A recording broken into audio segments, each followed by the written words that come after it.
Assalamualaikum warahmatullahi wabarakatuh. Hamdan lillah, salatan wa salaman ala rasulillah wa ala alihi wa ashabihi ajma'in.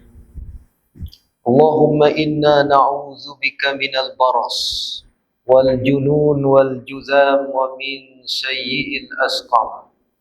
Allahumma rabbi shrah li sadri wa yassir li amri wahlul 'uqdatam min lisani yafqahu qawli wa la hawla wa la quwwata illa billah al-'aliyyil 'azim amma ba'd. Faqala 'azza wa jalla subhanalladzi asra bi'abdihi laylan من المسجد الحرام إلى المسجد الأقصى الذي باركنا حوله لنريه من آياتنا إنه هو السميع البصير صدق الله العظيم. Terima kasih, jutaan terima kasih kepada pengerusi majlis kita pada malam ini. Yang amat saya hormati pengerusi dan ahli-ahli jawatan kuasa Masjid Uthman Ibn Affan Pangkalan Minyak. Yang saya hormati juga banyak menolak.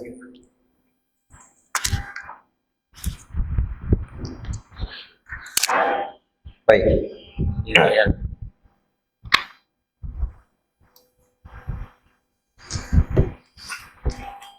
Suara ni pelan lah. Saya pegang lah. Jelas tak tuan-tuan?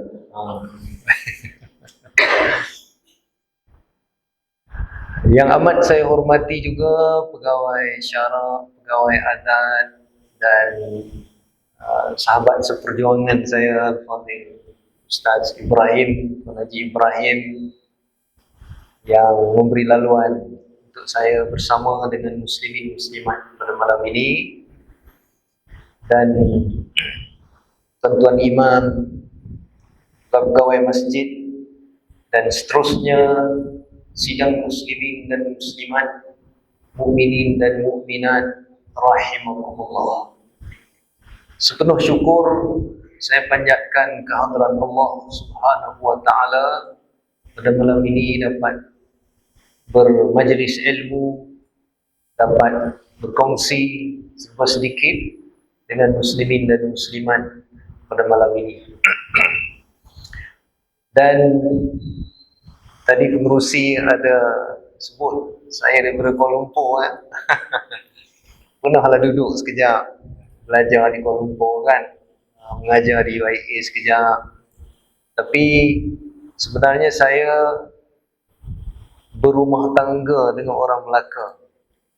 Ya, rumah saya pun ada malam ni.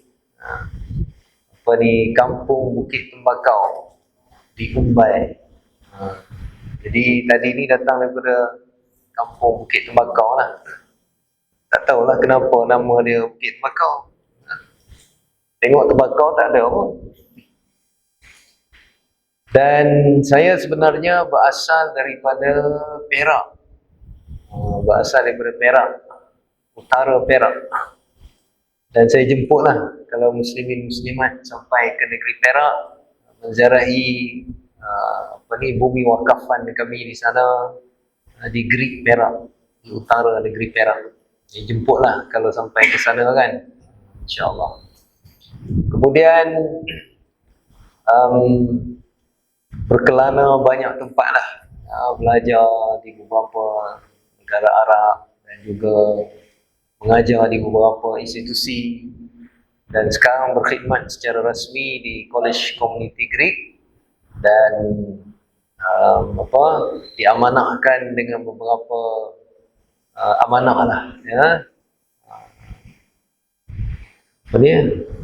Anggota Majlis Agama Islam Negeri Perak, jawatan kuasa Falak Negeri Perak, dan baru saja diamanahkan juga dalam program pentauliahan guru-guru agama negeri Melaka Saya terima kasih banyak kepada Tuan Haji Ibrahim memberi ruang untuk saya menerima tauliah di negeri Melaka, dan alhamdulillah pada malam ini dapat bersama dengan muslimin, muslimat, mukminin dan mukminat rahimakumullah. Tajuk yang akan kita bicarakan pada malam ini, walaupun mungkin ada yang tertanya-tanya kan, Ustaz dah masuk bulan Rejab ke? Dah nak bicarakan tentang Isra' dan Mi'raj. Baik, ya, tak dinafikan. Sekarang kita baru berada di bulan Jamadil Akhir. Setengah orang bulan-bulan Islam pun dia tak apa ingat. Tempat saya lah. Sini subhanallah. Ya. Ada di tempat saya tuan-tuan, dia tak ingat bulan-bulan Islam. Pak Mentua dia test dia. Kan Pak Mentua tahu sajalah. Cuba sebut bulan-bulan Islam. Wah, dia pun dengan confident ya. Muharram, Safar, Rabiul Awal, Rabiul Akhir, Jamadil Awal, Jamadil Akhir. Betul dia lupa. Dia terlupa bulan Rejab. Bila dah terlupa, dia hentam. Rabiul Awal, Rabiul Akhir, Jamadil Awal, Jamadil Akhir, tahiyat awal, tahiyat akhir. Dia dah bila lupa tu dia macam nak keluar kan. Lepas tu Pak Mentua tanya lagi, kamu ni betul ke ni? Tahiyat awal tu bulan Islam. Lama-lama barulah dia teringat. Jamadil Awal, Jamadil Akhir, Rejab, Syaban, Ramadan, Zulqa'dah, Zulhijjah. Kalau tuan-tuan nak senang ingat bulan-bulan Islam ni, tuan-tuan tengok cerita Ahmad Al-Bab. InsyaAllah mudahlah nak ingat. Yang hero dia tu nama Syawal. Dia cakap macam Arab dalam filem tu. Kan? Lawak je lah. Pandai lah tu Ramli ni. Dia buat cerita-cerita yang menarik perhatian. Yang isteri dia tanya, itu buah apa? Itu buah felato. Petola jadi felato. Bagus kan? Cerita-cerita yang memberi keinsafan, memberi pengajaran kepada kita kan. Baik. Lepas tu Pak Mentua dia tanya lagi. Ni sebelum masuk tajuk kita Pak Mentua tanya lagi. Baik. Saya nak tanya satu lagi ni sebelum kahwin dengan anak saya. Ini susah sikit lah. Pak Mentua dia tanya, hadas ada berapa? Hadas kan? Hadas. Dia kata, yang saya ingat pakcik, hadas besar dengan hadas kecil. Wah, bagus. Pak Mentua dia kata, betul? Baik. Apa dia hadas kecil? Pak Mentua tanya ni. Dia pun tak mari juga mak kan. Dia pun hentam. Dia kata, hadas kecil pakcik, tahi budak kecil. Pak Mentua dia kata, nak kenal lah ni. Baik, tak apa. Salah lah jawapannya. Hadas kecil, tahi budak kecil ya. Hadas besar? Hadas besar, tahi gajah lah dia kata. Letih Pak Mentua macam tu Pak Mentua kata, ni kena balik dulu. Baca dulu. Lepas tu baru datang jumpa saya. Kadang-kadang kita pun terlupa tuan-tuan. Kadang-kadang soalan-soalan simple cucu kita tanya tak boleh jawab. Kan? Tok Wan, Tok, Nabi ada berapa? Boleh jawab lagi, 25. Nabi pertama apa Tok Wan? Tok. Boleh jawab lagi, Nabi Adam. Nabi kedua? Dah. Tok pun lupa lah. Dia pun hentam. Cucu tanya lagi. Malaikat ada berapa tu? 10. Apa dia tu? Cucu test tu kan. Tok pun sebut lah. Jibril, Mikail, Israfil. Lepas tu Tok Wan pun lupa je. Tok Wan pun hentam Israel dia tu. Jibril, Israfil, Mikail, Israel. Cucu kata, ya, betul. Takkan nama malaikat Israel. Kita kadang-kadang lupa juga tuan-tuan. Cucu-cucu kita hari ini kadang-kadang tanya soalan yang subhanallah. Dia tanya, ayah, anak kita kan? Bagus, alhamdulillah. Bawa anak-anak kecil kita datang masjid kan? Majlis ilmu. Allah di mana? Dia tanya. Subhanallah. Kita kena ada juga persiapan untuk menjawab soalan-soalan yang begitu, dan jawapan yang kita beri pun mudah untuk anak-anak kita faham akan asas-asas agama Allah Subhanahu wa ta'ala. Baik, muslimin dan muslimat yang dirahmati Allah sekalian. Sebenarnya bicara tentang Isra Mi'raj ini sepanjang tahun. Sepanjang tahun. Tak perlu menunggu Rejab. Ya, biasanya kita di masjid-masjid masuk bulan Rejab, 27 Rejab, kita akan bicarakan tentang Isra dan Mi'raj. Tapi sebenarnya dalam suasana hari ini, tuan-tuan, suasana hari ini kita mesti kerapkan perbahasan, perkongsian tentang Isra dan Mi'raj. Kenapa, tuan-tuan? Kerana hari ini, ketika ini, saat ini, bumi Isra Mi'raj itu sedang dinodai oleh Yahudi Zionis, laknatullah. Sebab tu kita kena kerakkan bicara tentang Isra dan Mi'raj. Kalau orang tanya saya, sambutan hari kebesaran Islam yang paling pentinglah zaman kita hari ini ialah Isra dan Mi'raj. Isra dan Mi'raj. Ni hari ini sudah hampir 20,000 saudara seagama kita, rakyat Palestin, syahid, dibunuh dengan begitu kejam. Saya dulu, tuan-tuan, belajar, ramai kawan-kawan saya orang Palestin. Saya tak tahu masih ada ataupun tidak sekarang kawan-kawan saya. Hari kami graduasi, ambil ijazah. Habis tu kawan-kawan Palestin pun sebutlah, ya Muhammad Fahmi, kamu selepas ni balik ke Malaysia, kamu akan bekerja, berkeluarga. Kami habis ni, kami balik dengan batu, kami akan menentang Zionis sekadar yang kami mampu. Subhanallah. Peringat dia orang ni sedih kita kan, kawan-kawan. Bagus kawan-kawan Palestin ni. Kadang kita pergi rumah dia, dia berkongsi dengan kita, kan, nota-nota apa semua. Sekarang mereka berada di saf hadapan, mempertaruhkan jiwa dan darah mereka untuk Aqsa. Sedangkan tanggungjawab untuk membebaskan Masjidil Aqsa ini terpikul ke atas seluruh bahu umat Islam. Bukan hanya orang Palestin. Itu bumi Isra dan Mi'raj. Ayat yang saya baca tadi, itu ayat yang membicarakan tentang peristiwa Isra. Subhanalladzi asra bi'abdihi laylan minal masjidil haram ilal masjidil aqsa. Hadal masjidil aqsa sekarang ini dinodai. Kalau cerita tentang Isra dalam surah Isra, Bani Israel, surah Bani Israel, nama lainnya.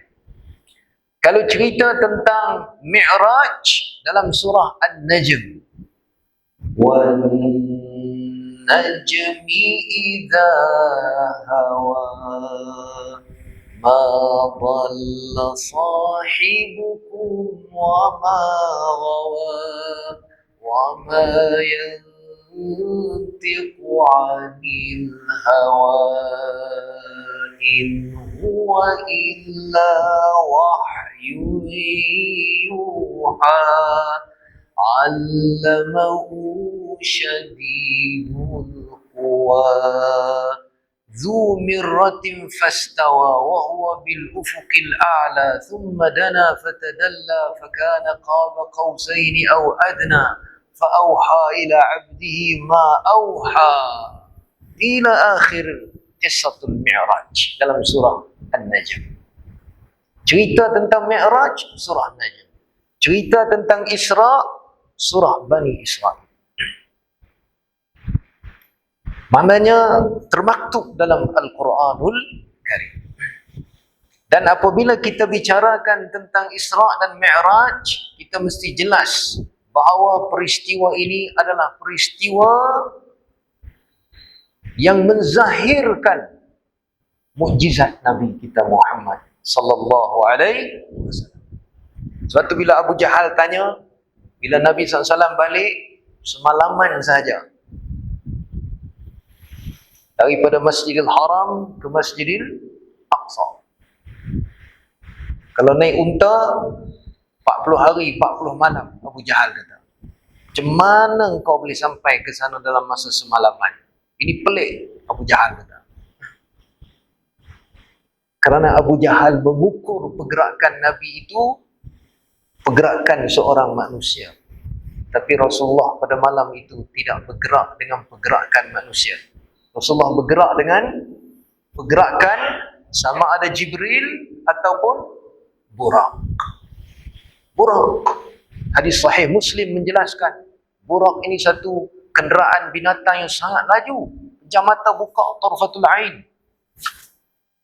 Jauh, laju pergerakannya. Mungkin kita tak boleh nak mengira pergerakan Burak, tapi kita boleh kira pergerakan Jibril. Jibril jadi daripada apa tuan-tuan? Jibril dijadikan daripada cahaya. Khuliqatil malaikatu min nur. Jibril dijadikan daripada cahaya.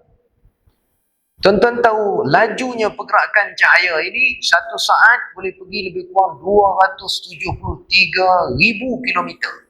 Satu saat. Jibril punya pergerakan. Ya makcik, kalau makcik pergi ke Putrajaya, naik Burak, sampai dah. Naik, sampai. Kalau pergerakannya kita nak kira mengikut pergerakan laju cahaya. Mudah fahamnya begini. Katalah tuan, pada malam ini nak pergi ke Putrajaya. Daripada Melaka ke Putrajaya, berapa jam agak-agak? 1,5 jam. Laju tu. 2 jam, 1,5 jam. Baik. 1,5 jam pergi, 1,5 jam balik. Tuan-tuan naik kereta. Tiba-tiba masa tuan nak pergi tu, ada seekor semut masuk dalam poket baju. Pergi sekali ke Putrajaya. Semut tu pun tengoklah Putrajaya. Wow, cantiknya Putrajaya. Habis tuan buat urusan kat sana, pergi 1,5 jam, buat urusan 1,5 jam, balik 1,5 jam. Lebih kurang 4,5 jam. 4,5 jam sampai balik ke Melaka. Sampai balik ke Pengkalan Minyak. Semut tadi pun sampai saja, dia pun keluar balik. Balik semut ni dia pergilah balik, jumpa Tok Sidang dia. Semut ada Tok Sidang Adalah contoh sebagai contoh. Jumpa Tok Sidang, Tok Pulu dia. Tok Pulu, tadi saya pergi Putrajaya pukul 8 bertolak. Ni baru sampai ni 12.30. Agak-agak Tok Pulu semut ni setuju tak dengan semut ni? Tok Pulu ni kata, gila kau.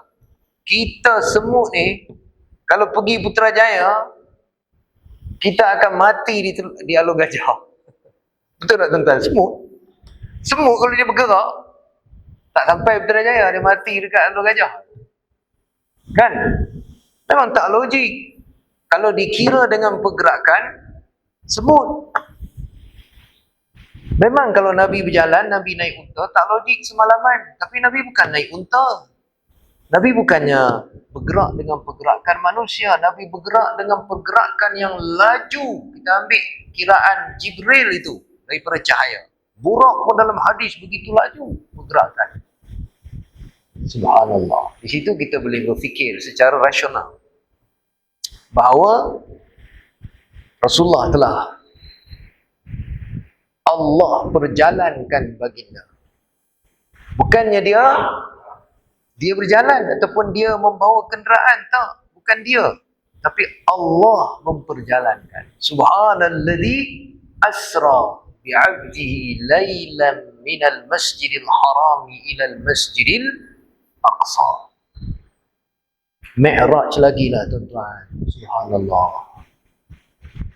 Mi'raj dia, sebab tu kita kena pegang bahawa Isra' Mi'raj ini ialah perkara mukjizat, luar daripada kemampuan akal manusia. Ia berlaku dengan keizinan Allah Subhanahu wa ta'ala. Akal manusia ni tuan-tuan, banyak perkara yang kita tak boleh sampai untuk memikirkannya. Banyak. Sebab tu kalau orang tanya kita kan, apa bukti Allah Ta'ala itu ada?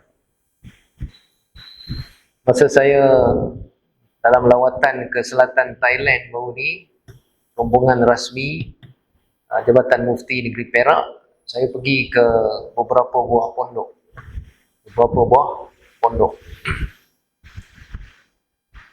Bermuzakarah dengan tuan-tuan guru pondok di sana. Antara soalan yang diajukan ketika itu ialah, kadang-kadang ada orang-orang non-Muslim dari kalangan Syiam ni, dia datang belajar di pondok-pondok, nak tanya Tok Guru ni. Dia tanya soalan.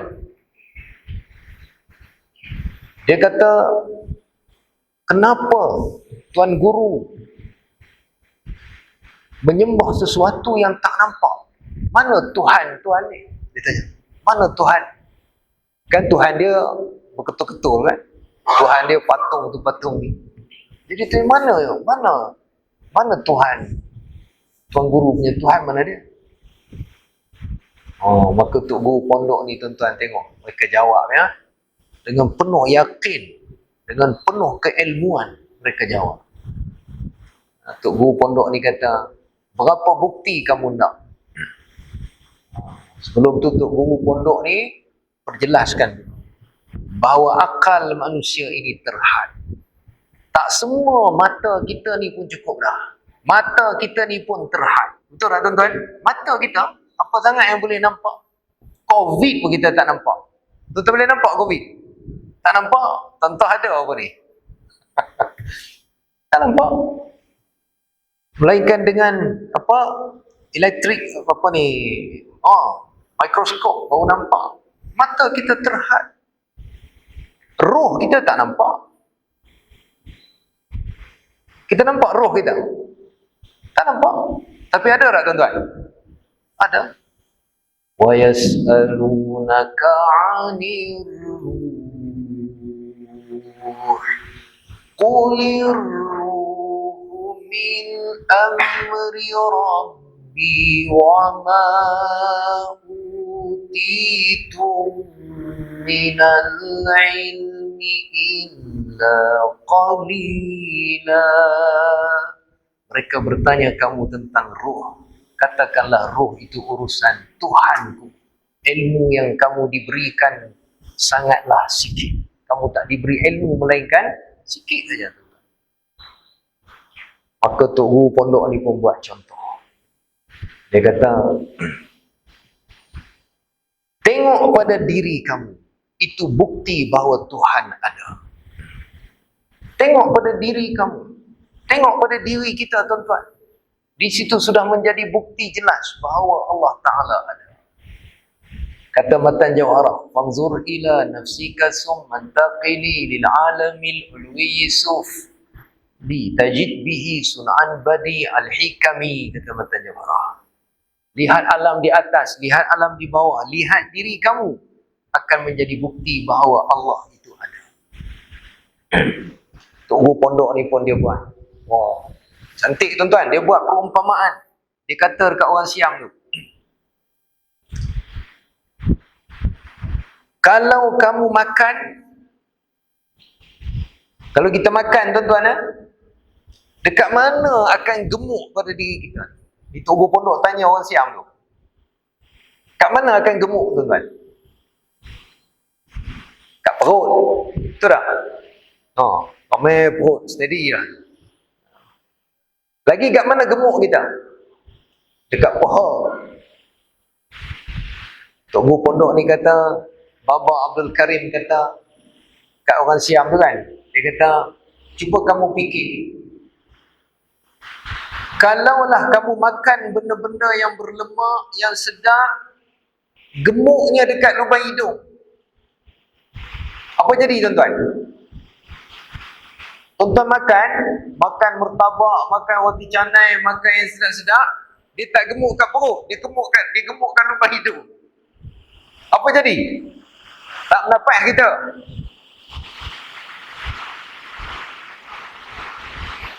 Kata Baba Abdul Karim lagi, cuba tengok lubang telinga.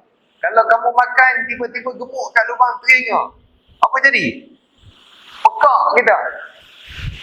Kemudian Baba Abdul Karim sebut satu perkara 18XX lah. Dia pun ketawa je.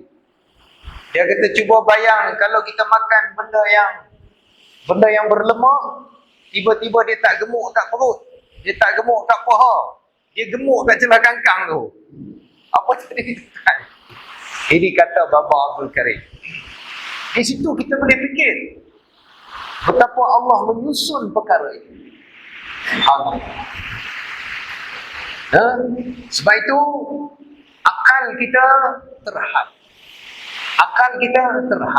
Mata kita pun terhad. Kita tak boleh fikir semua perkara. Begitulah peristiwa Isra dan Mi'raj. Ia berlaku dengan kehendak dan kebesaran Allah Subhanahu wa ta'ala. Maka Nabi telah diisra daripada Masjidil Haram ke Masjidil Aqsa. Kemudian daripada Masjidil Aqsa ke Sidratil Muntaha. Sidratul Muntaha itu tersebut dalam surah An-Najm.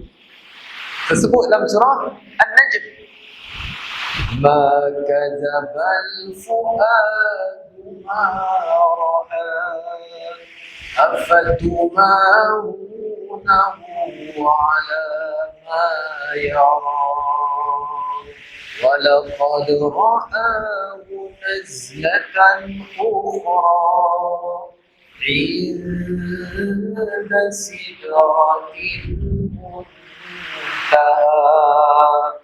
indaha jannatul ma'wa ma zagha al-basar wa ma tagha laqad ra'a min ayati rabbihil kubra. Sidratul Muntaha itu tersebut dalam surah An-Najm. Jadi daripada Masjidil Haram ke Masjidil Aqsa, dari Masjidil Aqsa ke Sidratil Muntaha. Di mana kita tak tahu, sebab akal kita tak mampu nak sampai. Allah izinkan hanya kepada Nabi kita Muhammad sallallahu alaihi wasallam. Baik, itu secara ringkas tentang Isra Mi'raj. Apa yang kita nak sebut malam ni tuan-tuan, ialah kaitannya dengan Palestin. Ini yang lebih besar untuk kita bicarakan pada malam ini. Baik. Dah berapa bulan berlaku peperangan Tufanul Aqsa? Hampir 2 bulan lebih. Mencecah ke 3 bulan. Dah 20,000 saudara seagama kita di Palestin telah syahid, dibunuh. Dengan kejam tuan-tuan. Ni tengah duduk dalam masjid macam ni, tiba-tiba bom datang. Kita tengah duduk macam ni, tiba-tiba bom daripada Zionis sampai. Syahid semua. Hospital habis. Sekolah dibom. sudah mencecah 20,000. Kita yang di Malaysia ni tuan-tuan, bumi Isra' dan Mi'raj kita, maka perkara pertama yang mesti kita faham ialah, yang mesti kita laksanakan ialah apa? Doa. Doa untuk perjuangan saudara seagama kita di Palestin. Sebab itu saya bersetuju dengan beberapa buah masjid di negeri Melaka kita ini yang berkunut nazilah. Berkunut nazilah dalam 5 waktu solat. 5 waktu solat. Subuh, lepas kunut yang biasa tu, kunut nazil. Zuhur pun boleh sebenarnya. Jelas dalam mazhab kita Syafi'i. Asar pun boleh. Maghrib pun boleh. Isyak pun boleh. Untuk kita berkunut nazilah. Jangan cakap Melayu ya tuan-tuan. Cakap Melayu batal. Ada di tempat saya baru ni ya, dia berdoa untuk Palestin cakap Melayu. Punya semangat. Ya Allah, tolonglah Palestin. Tu batal, payah. Jangan cakap Melayu ya. Kita kunut nazilah. Minta kepada Allah Subhanahu wa ta'ala agar menurunkan kemenangan kepada saudara seagama kita. Tuan-tuan, ada orang tanya saya. Soalan dia senang. Senang je dia tanya saya. Tapi cara dia tanya, dia tanya macam mana tuan-tuan? Doktor, kalau betul Hamas tu perjuangan mereka benar, perjuangan mereka perjuangan mati syahid, kenapa mereka tak menang? Dia tanya saya di depan ni. Kenapa tak menang? Kenapa sampai sekarang Palestin kalah? Tak menang. Tuan-tuan, sejarah peperangan Palestin dengan Israel ni panjang. Kalau saya nak cerita malam ni tuan-tuan sampai pukul 12 pun boleh. Panjang. Bermula dengan orang-orang Zionis, orang-orang Yahudi ni datang ke Palestin merempat.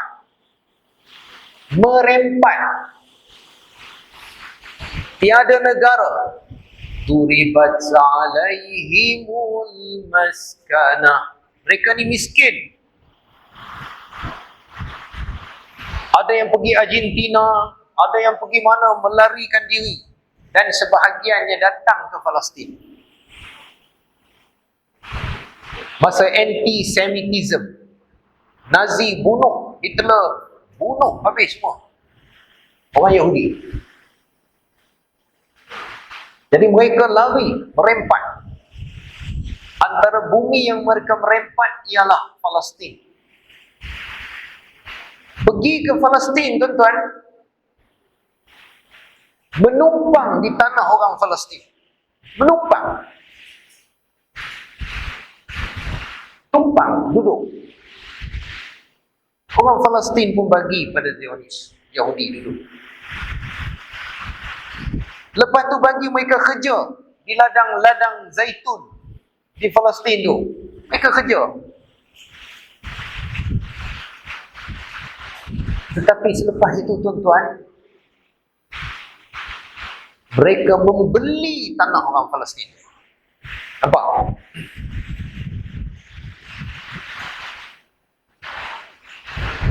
Ada sebahagian orang Yahudi ni kaya.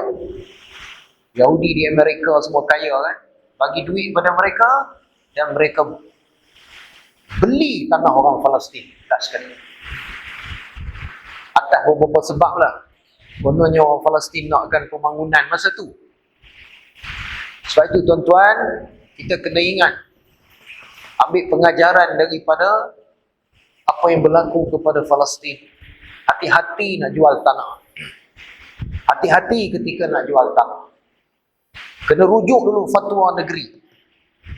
Rujuk dulu fatwa negeri Melaka. Macam mana? Apa hukum menjual tanah? Rujuk fatwa negeri-negeri lain. Negeri Terengganu ada fatwa. Negeri Perak ada fatwa. Melaka pun ada fatwa. Apa hukum menjual tanah kepada orang-orang yang diragui? Hukum menjual tanah kepada orang kafir. Fatwa mufti Palestin masa itu telah ada. Tapi ketika itu keadaan tidak. Yalah, mereka pun tak sangka apa yang akan berlaku. Sehingga akhirnya orang-orang Yahudi membeli tanah orang Palestin dan menghalau orang Palestin. Masa itu perang dunia. Berlaku perjanjian Sykes-Picot, kita panggil.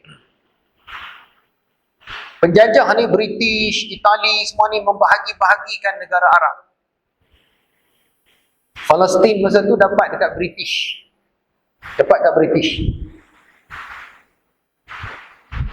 Maka berlakulah beberapa perjanjian yang seterusnya. Akhirnya British membenarkan orang-orang Yahudi menempati negara Palestin dan membawa kepada mereka mengiktiraf, dan berlakulah peperangan pada tahun 1947. Tewas negara Arab kepada Israel. Israel mula membina negara mereka.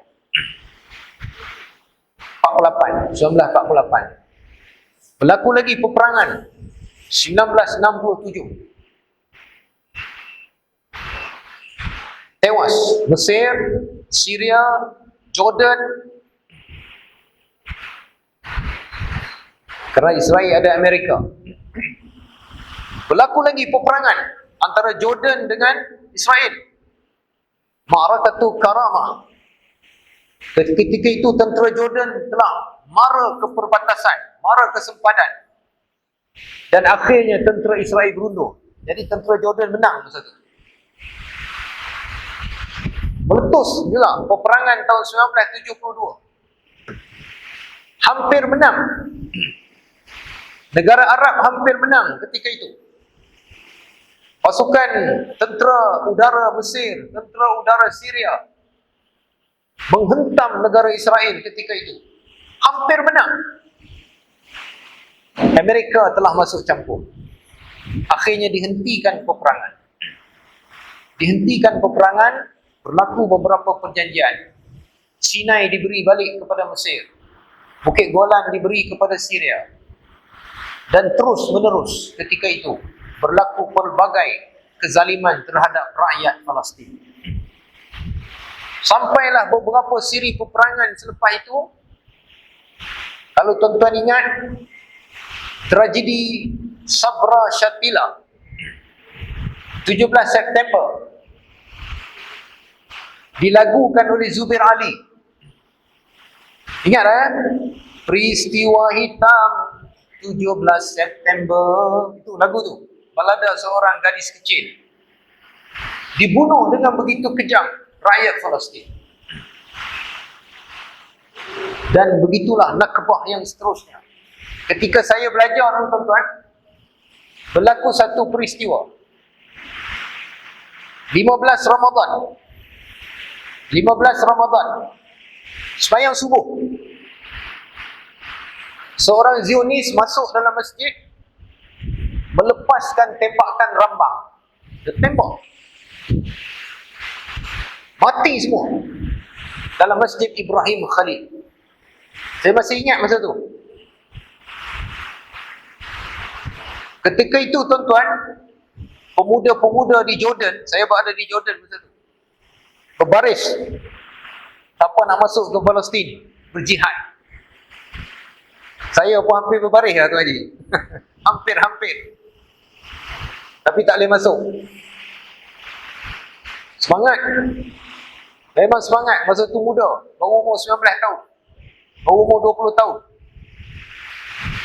Bila tengok kekejaman, siri kekejaman Zionis ini, dahsyat. Subhanallah. Dan sampailah beberapa siri peperangan. Hamas diasaskan sekitar tahun 1987. Hamas terus mengekang terus mukawamah, kita panggil, terus menentang Israel ini, Zionis. Dia Israel ni ada yang orang Yahudi, ada yang bagus-bagus, ada seorang tu. Yang zalim ni, yang jahat ni Zionis tu, Sahyuni orang Arab panggil. Oh, itu yang bunuh ni, bunuh orang Islam ni, tembak rambang ni. Allah. Sampailah kepada peperangan yang terakhir sekarang yang sedang berlaku, Tufanul Aqsa. Tuan-tuan tahu, orang yang tanya saya tadi, kenapa Hamas tak menang? Kalau betul Hamas tu benar, kenapa tak menang? Saya kata, Tuan duduk depan saya sekejap, saya syarah kat dia, syarah ilmiah lah. Saya baca satu matan daripada matan Jauharah. Wa qudratun iradatun wa ghayarat amran wa ilman wa ridha kama sabat. Dia tuang macam tu lah. Soalan pun sebenarnya bertulis je. Tapi bila nak jawab tu, kita nak tahu siapa tu kan. Saya kata, tuan-tuan sekalian, kehendak Allah siapa pun tak tahu. Betul tak tuan-tuan? Kehendak Allah siapa pun tak tahu. Allah Maha berkehendak.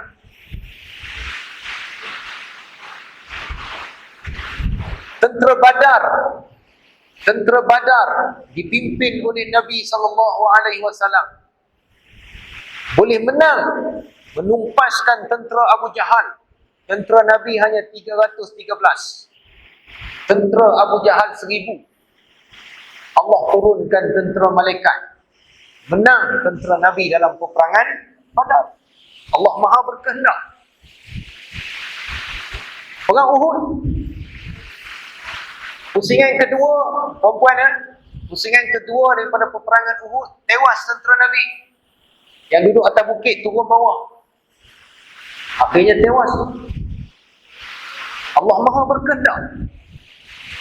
Baik. Soalnya, kehendak Allah macam mana? Allah Maha berkehendak. Betul tak tuan-tuan? Allah Maha berkehendak. Tetapi kita, apa perintah Allah pada kita? Ni bab akidah tuan-tuan. Ni bab akidah. Apa perintah Allah pada kita? Kehendak Allah, siapa pun tak boleh halang. Innama amruhu idza arada syai'an an yaqula lahu kun fayakun. Fa'alul lima yurid. In aradani Allahu bidurrin hal hunna kashifatu durrih aw aradani birahmatin hal hunna mumsikatu rahmatih. Ini kehendak Allah, siapa pun tak boleh halang. Tapi yang kita kena soal ialah apa perintah Allah pada kita. Betul tak tuan-tuan? Macam jodoh kita lah. Jodoh kita kan. Sebelum kita kahwin, kita tak tahu siapa jodoh kita. Saya pun tak tahu saya boleh kahwin dengan orang Melaka asalnya. Betul tak? Tuan isteri orang mana? Orang Melaka. Sebelum kahwin, kita tak tahu. Betul tak? Kita tak tahu. Allah berkehendak kita ni kahwin dengan siapa? Allah Maha tahu. Dan kita tak perlu persoal kehendak Allah. Betul tak? Tak perlu kita persoal. Tapi yang kita kena persoal ialah apa perintah Allah pada kita. Apa perintah Allah? Amran wa ilman wa ridha kama sabat. Katalah satu orang ni, dia nak kahwin dengan doktor lah kata. Dia tak tahu lagi apa kehendak Allah untuk dia. Tapi yang dia tahu apa? Kalau dia nak kahwin dengan doktor, dia kena mengorat doktor. Dia nak kahwin dengan doktor, mengorat nurse. ni. Jadi jangan persoal kehendak Allah, persoal apa perintah Allah pada kita. Itu perkara akidah.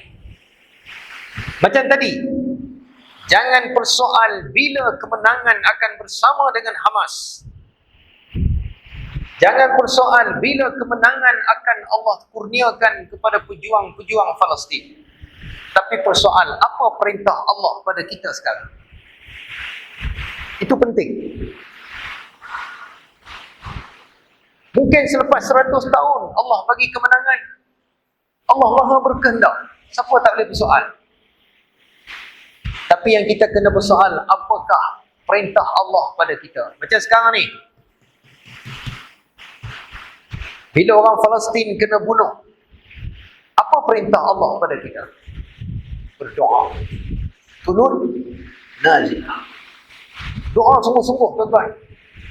Minta Allah turunkan kemenangan kepada saudara seagama.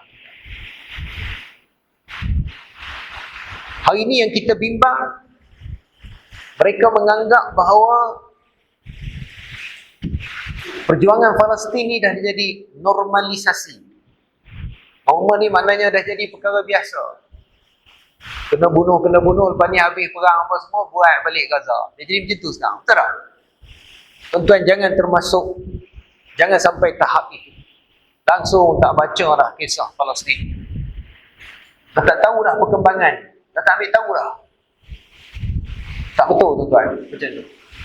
Kita mesti terus mengambil tahu tentang apa yang berlaku kepada saudara seagama kita di Palestin. Dan saya nak cadangkan satu lah, kalau boleh. Program Solidariti Palestin ini, masjid kita ni buat untuk anak-anak muda. Untuk anak-anak muda.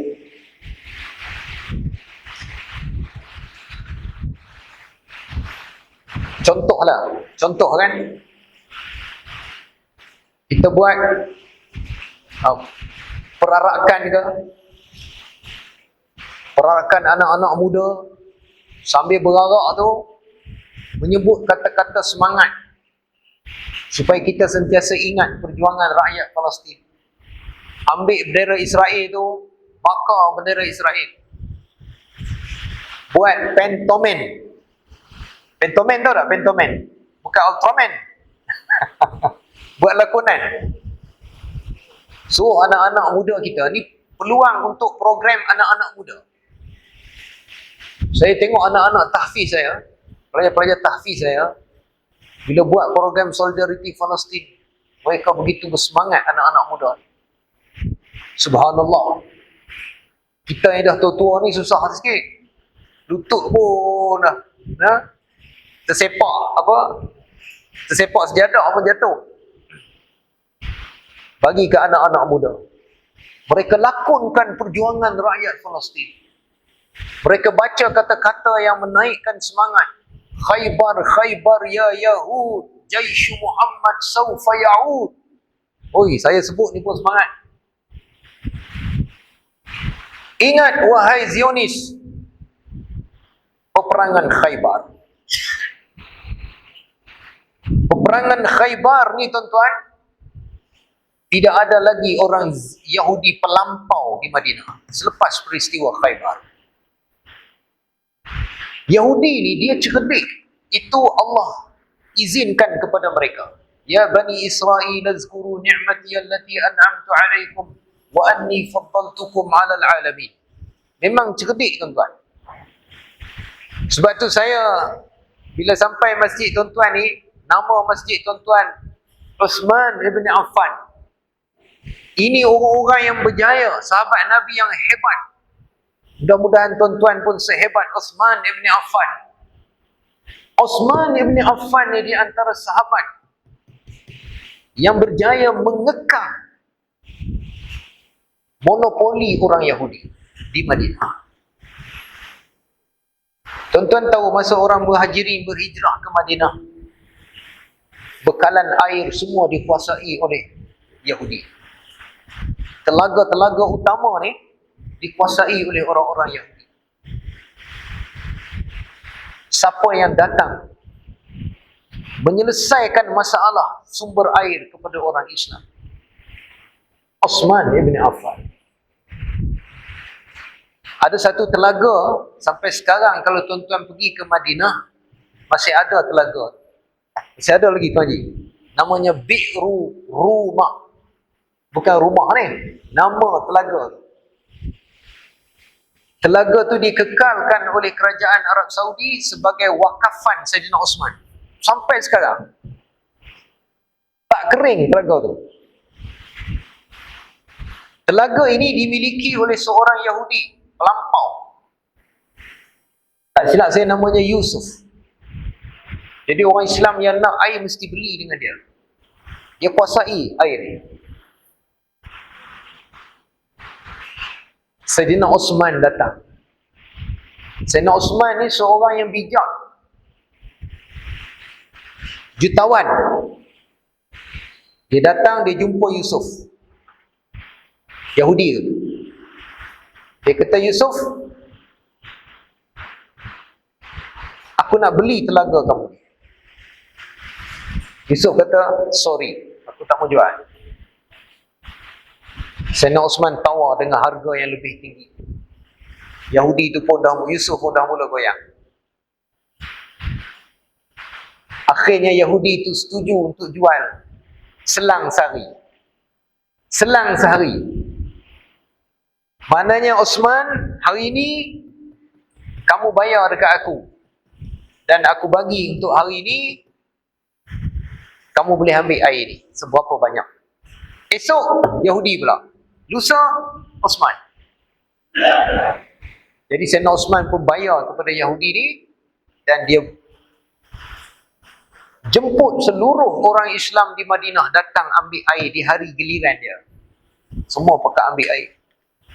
Hari giliran Yusuf, seorang pun tak datang. Akhirnya Uthman datang jumpa Yusuf. Kamu jual lah kat aku semua. Dah tak ada orang datang lah. Akhirnya Yusuf pun jual telaga itu kepada Saidina Uthman. Dan Saidina Uthman mewakafkan telaga itu untuk seluruh umat Islam zaman berzaman sampai sekarang. Itulah kisah Bi'r Rumah. Uthman bin Affan berjaya mengekang monopoli orang-orang Yahudi. Begitulah Abdul Rahman bin Auf. Yahudi ni tuan-tuan, Zionis, dulu kita panggil pelampau. Pelampau Yahudi. Boleh sikit lagi tuan cepat benar masa ya. Pelampau Yahudi ni, masa Nabi SAW sampai ke Madinah, puan-puan Nabi sampai ke Madinah, Nabi telah memeterai, kita panggil piagam Madinah. Pernah dengar tak tuan-tuan? Piagam Madinah. Sekarang ni di Malaysia kita panggil Malaysia Madani. Itu ambil daripada piagam Madinah. Ada lebih kurang 40 fasal yang dipersetujui oleh seluruh penduduk Madinah, termasuk Yahudi. Rasulullah SAW telah memeterai perjanjian. Wahai orang Yahudi, penduduk Madinah, kita akan seia sekata mempertahankan bumi Madinah daripada serangan pihak luar. Semua setuju. Kita akan hidup aman, rukun, damai di Madinah. Semua setuju. Masuk tahun 3 ataupun 4 Hijrah, tuan-tuan tahu siapa yang mula-mula mencabuli perjanjian ini? Yahudi. Bani Nadir. Bani Nadir mula mencabuli perjanjian. Sehingga Rasulullah mengarahkan para sahabat kepung Bani Nadir. Rasulullah mula-mula pergi tanya aja. Pergi tanya Bani Nadir. Betulkah kamu telah membunuh orang Arab dari kabilah, ada satu kabilah tu, tapi Yahudi pergi bunuh. Maka Rasulullah tanya. Bila Rasulullah nak pergi dia, mereka dah siap dah. Nak batu besar daripada rumah tu nak jatuhkan ke atas Nabi.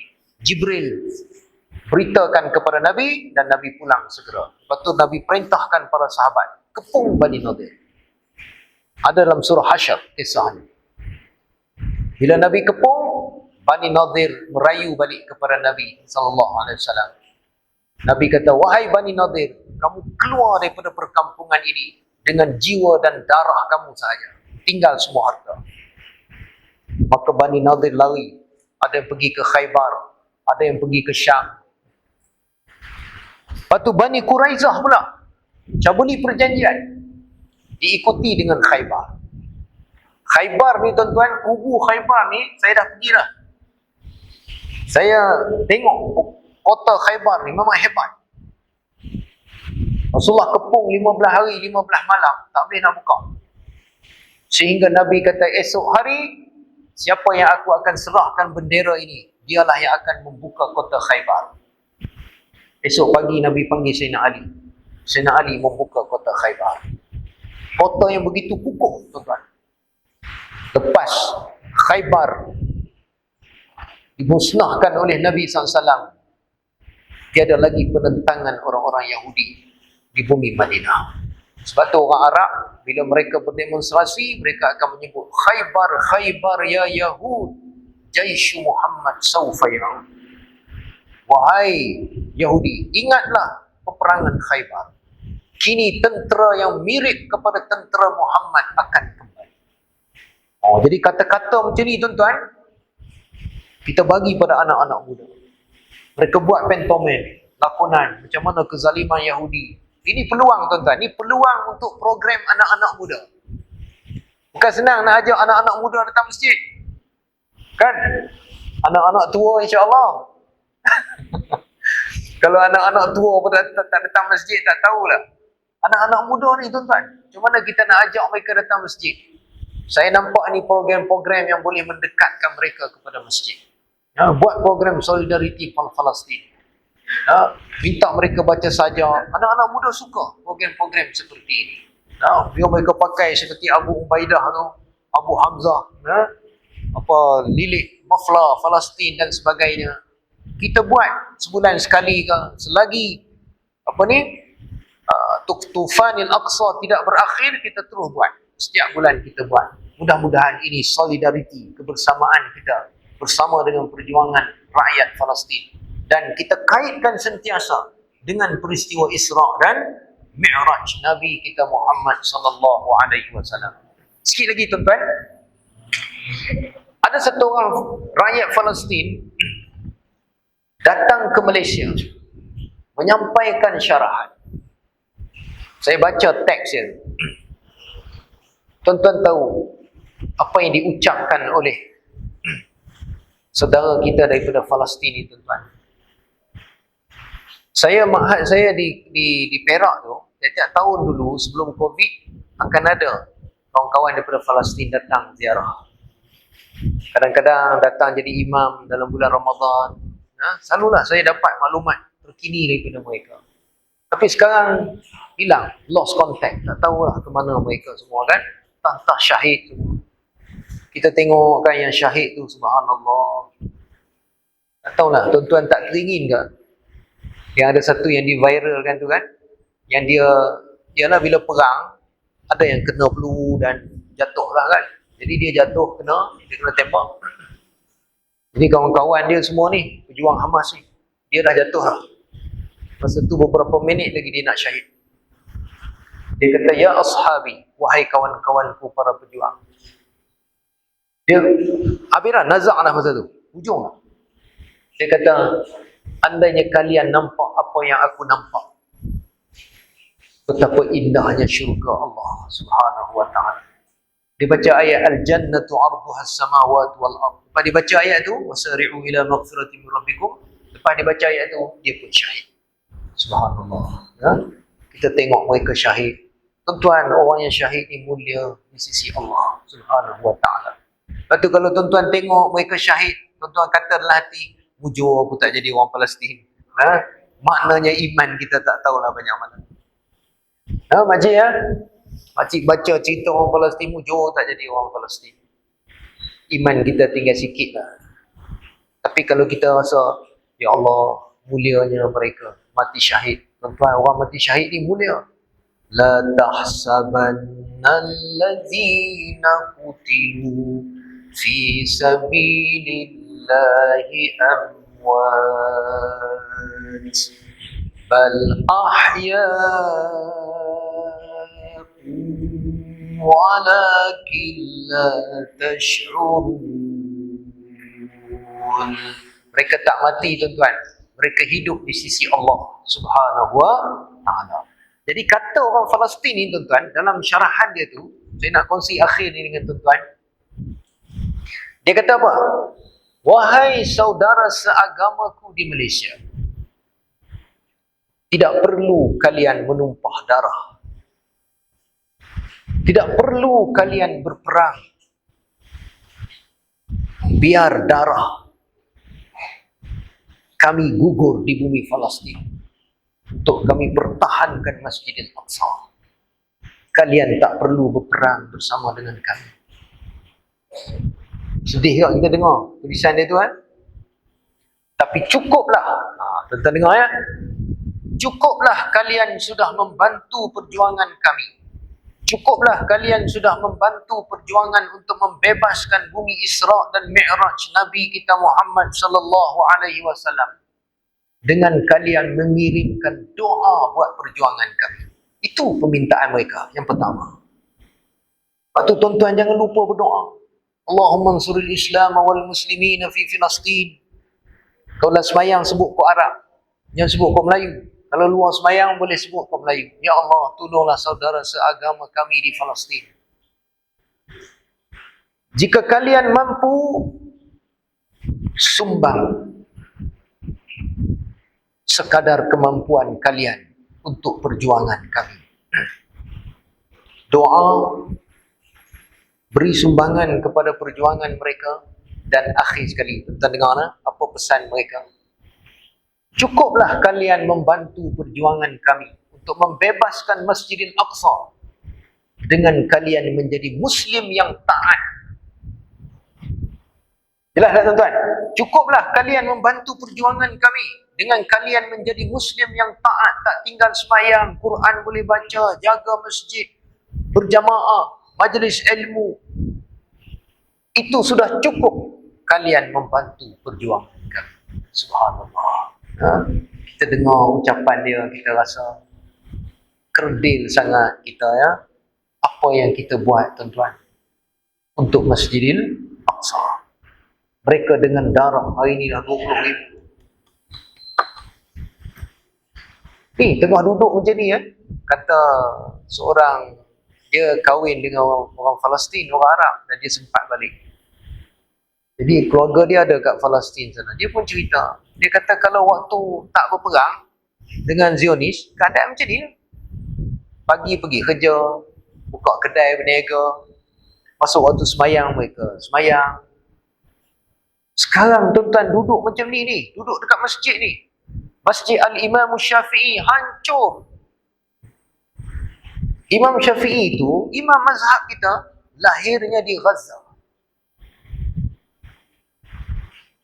Sebab tu kata Imam Syafi'i dalam syair dia kan, wa inni lamushtaqun ila ardi Ghazzata wa in khanani ba'da tafarruqi kitmani.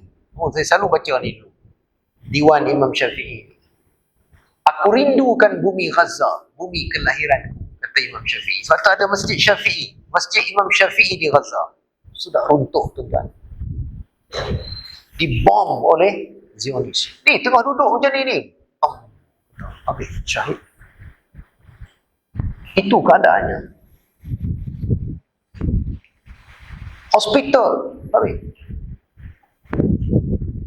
Sebab tu kita jangan sampai kita terlupa kepada perjuangan mereka. Kerana perjuangan mereka adalah perjuangan kita juga. Sebab tu saya amat-amat mencadangkanlah kepada AJK Masjid untuk buat secara bulanan ke program-program solidariti Palestin supaya ahli-ahli qaryah kita sentiasa diperingatkan bahawa kita juga punya tanggungjawab.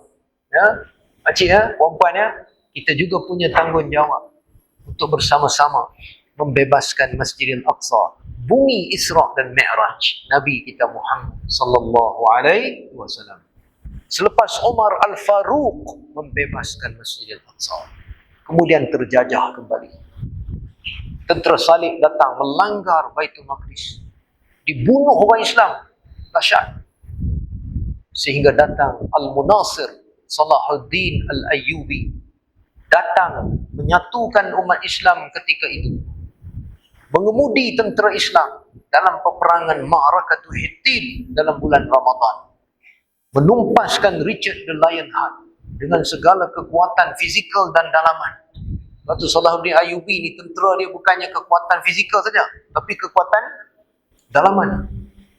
Dan akhirnya berjaya membuka Masjidil Aqsa. Tuan-tuan tahu Masjidil Aqsa itu kalau berada di bawah pemerintahan orang Islam, Masjidil Aqsa akan menjadi sebuah masjid yang tamadun yang begitu hebat. Guru kami menulis satu buku Al-Harakah Al-Fikriyah fi Zillil Masjidil Aqsa. Dr. Abdul Jalil Abdul Mahdi. Dia tulis, tuan-tuan, masa Masjidil Aqsa di bawah naungan Salahuddin Al-Ayyubi, betapa amannya keadaan. Ilmu berkembang. Subhanallah.